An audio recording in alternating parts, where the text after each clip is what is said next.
जय हिंद स्टूडेंट्स, आज हम लोग पढ़ेंगे आर्टिकल्स का part 2।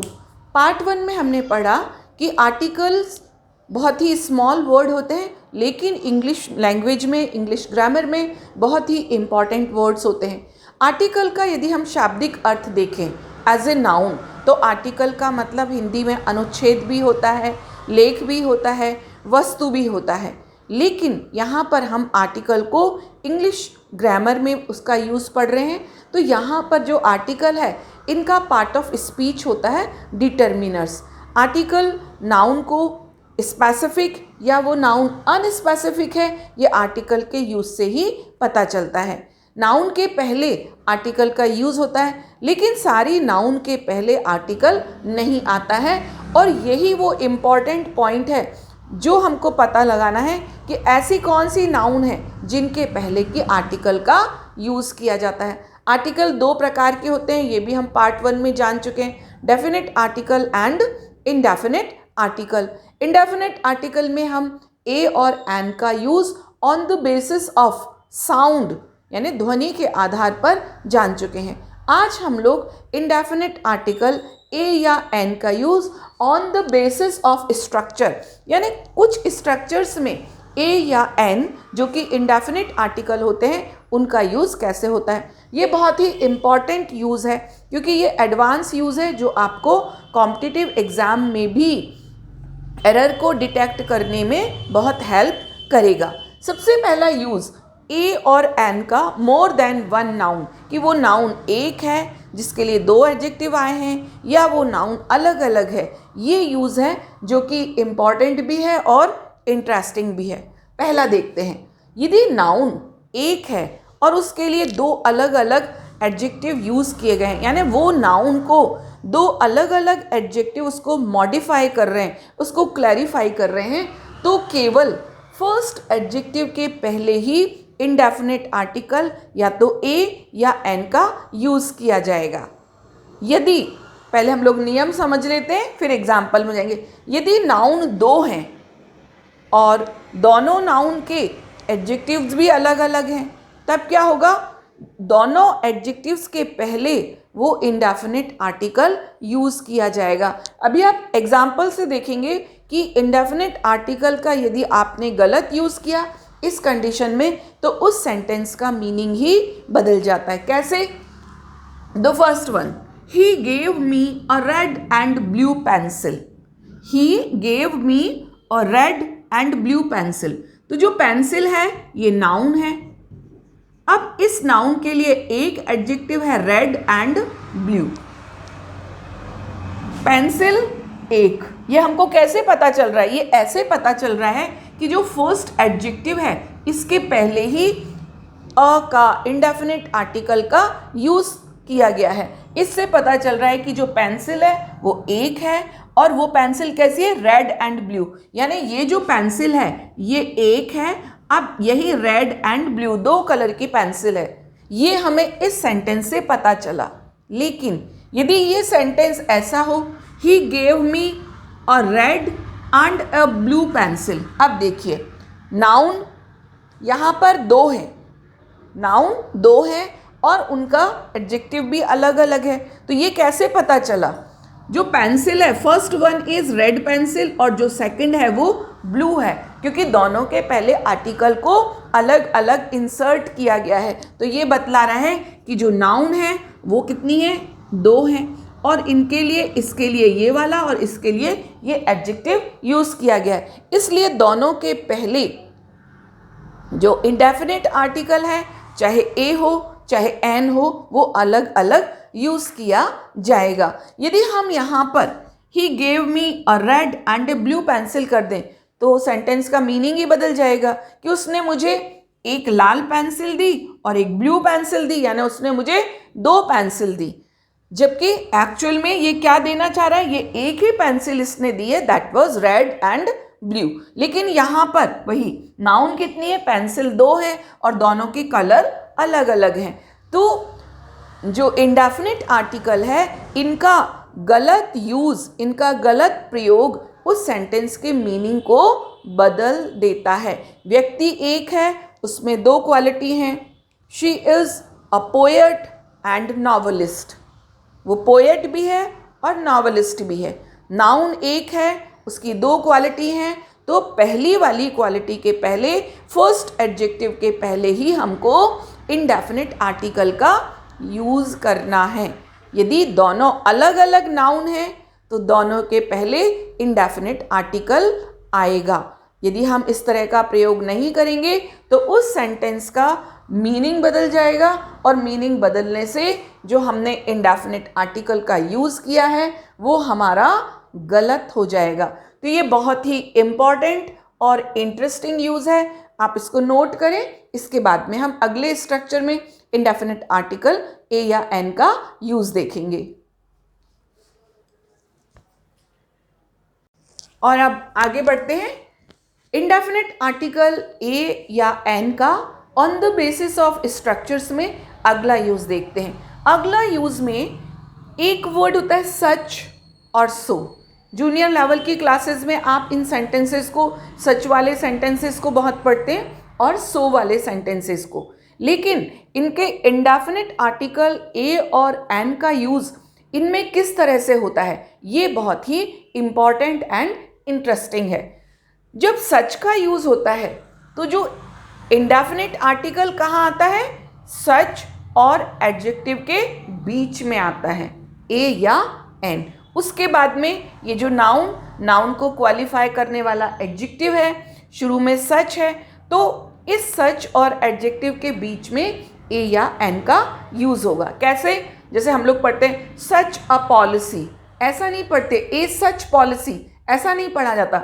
Such a policy, such a long trip, a such long trip, ऐसा यदि आप लिखेंगे तो सेंटेंस गलत हो जाएगा। Such a great teacher, a such great teacher नहीं होता। जो इंडेफिनिट आर्टिकल की पोजीशन क्या होगी, सच।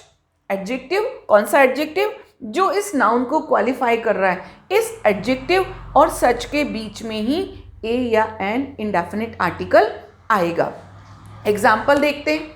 It was such a fine show, वही सच एडजेक्टिव, ये है नाउन, तो जो इंडेफिनिट आर्टिकल की पोजीशन क्या है, इन दोनों के बीच में है, ये हमको याद रखना है। He gave us such a pleasant surprise, such pleasant adjective, noun, इन दोनों के बीच में इंडेफिनिट आर्टिकल। लेकिन जब सो का यूज होता है तो सो में ये कॉम्बिनेशन चेंज हो जाता है, ये हमको याद रखना है।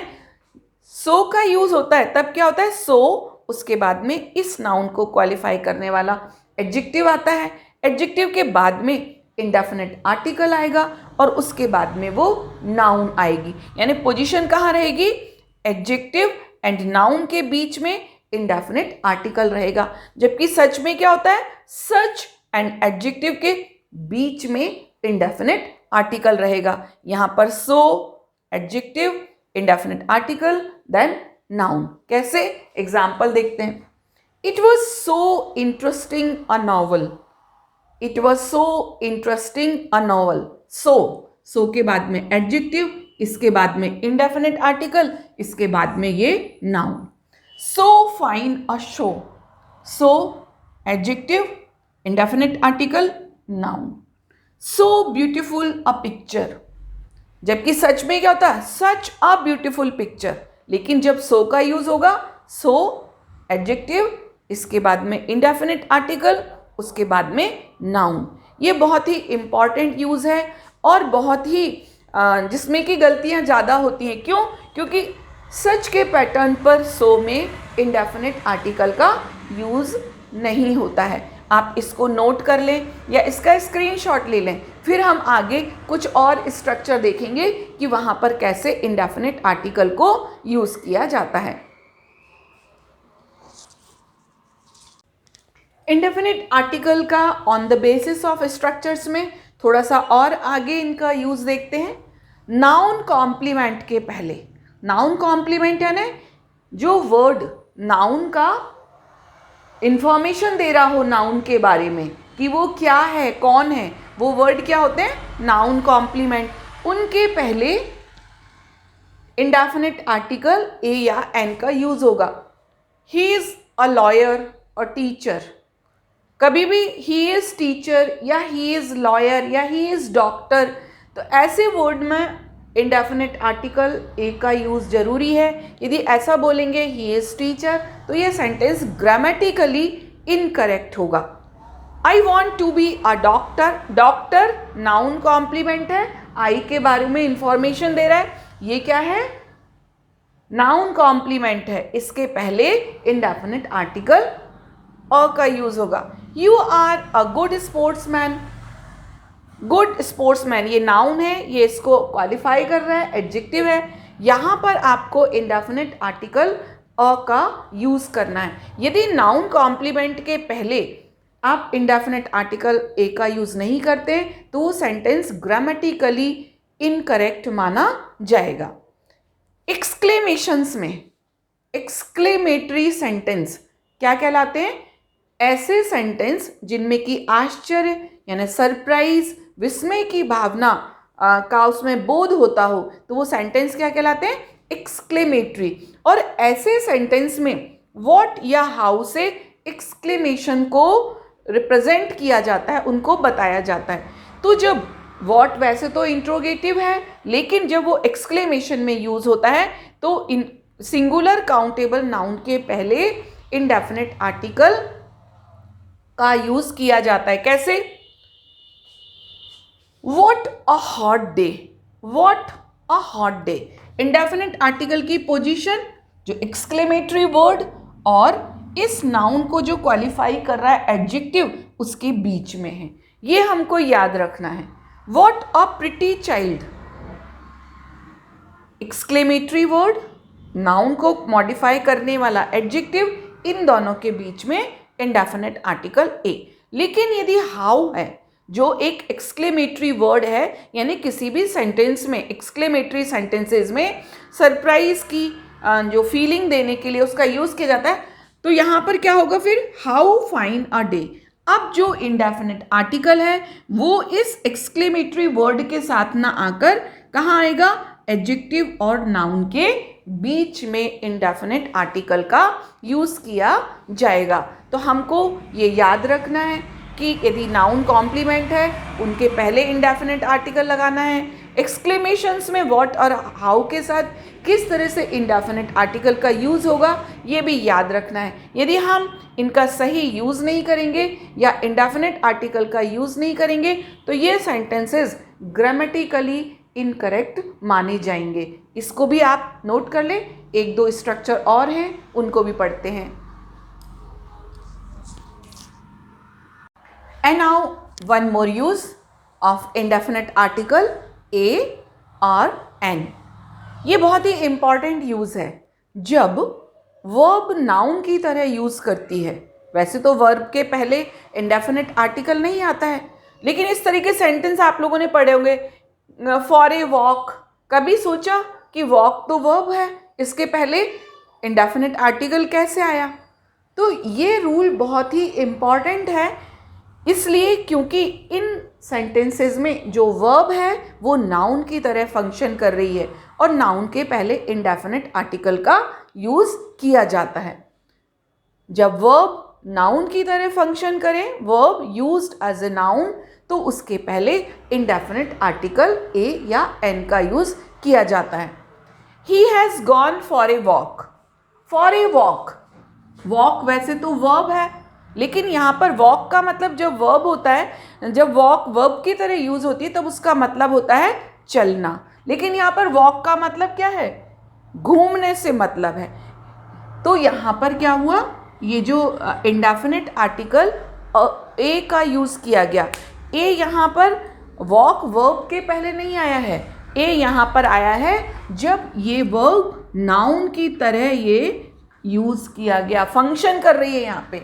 Have a look at this book, look, यहाँ पर ये लुक आपको लगेगा ये तो वर्ब है, इसके पहले तो इंडेफिनिट आर्टिकल आ ही नहीं सकता, लेकिन ये जो वर्ब है इस सेंटेंस का यदि हम मीनिंग समझें तो इसमें ये जो वर्ब है ये नाउन की तरह फंक्शन कर रही है। दैट्स वाई यहाँ पर इंडेफिनिट आर्टिकल का यूज़ किया गया है।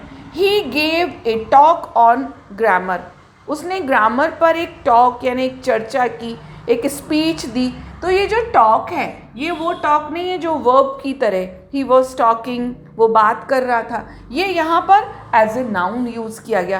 किसी पर्टिकुलर सब्जेक्ट पर कोई स्पीच दी गई तो ये जो वर्ब है ये यहाँ पर नाउन की तरह फंक्शन कर रही है। दैट्स वाई यहाँ पर इंडेफिनिट आर्टिकल ए का यूज़ किया गया।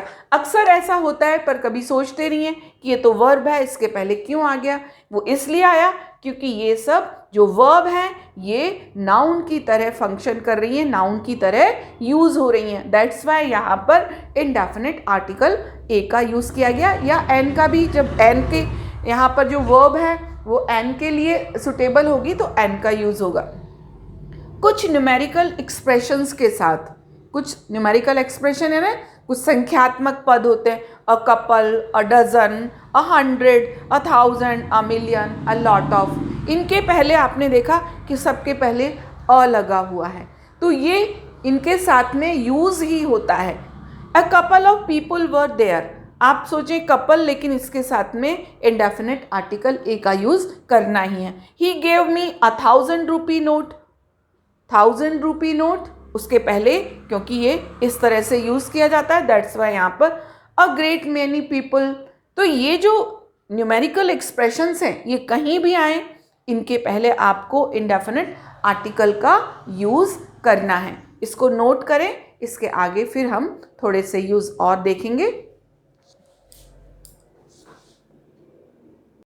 और अब हम एक और इंटरेस्टिंग यूज़ पढ़ते हैं इंडेफिनिट आर्टिकल ए या एन का। ये हम लोग जान चुके हैं कि जो इंडेफिनिट आर्टिकल है always used with countable nouns, यानी ऐसी नाउन जिनको कि 1 2 3 4 ऐसे काउंट किया जाता है, उनके पहले ही इंडेफिनिट आर्टिकल ए या एन का यूज़ होता है। यदि अनकाउंटेबल को काउंटेबल में बदल दिया जाए तब वहाँ पर इंडेफिनिट आर्टिकल ए या एन का यूज़ होता है। कैसे, देखते हैं। It is cold in the winters. Cold uncountable है, ऐसा नहीं होता 1 ठंड 2 ठंड 3 ठंड। तो जो ये कोल्ड है ये अनकाउंटेबल है, अनकाउंटेबल नाउन। लेकिन it is a cold day, अब देखिए अ कोल्ड डे, अब ये जो कोल्ड है ये क्या हो गया, एक काउंटेबल, ये डे नाउन हो गई और कोल्ड का एक्चुअली जो फंक्शन हो गया, अब इस डे को ये मॉडिफाई कर रहा है। तो यहाँ पर क्या हो गया, it is a cold day. जरूरी नहीं है कि आपने एक वर्ड पकड़ा कि कोल्ड कहीं भी आ जाए, हमको उसके पहले तो इंडेफिनिट आर्टिकल का यूज़ नहीं करना है। आप उस सेंटेंस को पढ़िए और उस वर्ड को पढ़िए कि ये इस सेंटेंस में ये क्या फंक्शन कर रहा है, ये काउंटेबल है कि अनकाउंटेबल है, तभी आपको वहाँ पर आर्टिकल को यूज़ करना है। The milk is warm, milk uncountable noun है, लेकिन drink a glass of milk, अब क्या किया, इस मिल्क को हमने अनकाउंटेबल से काउंटेबल, इसके पहले लगा दिया ग्लास ऑफ मिल्क, अब ये काउंटेबल हो गई।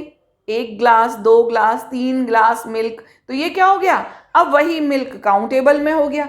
तो उसके पहले फिर इंडेफिनिट आर्टिकल ए, और यदि एन आता है तो एन का यूज़ करेंगे।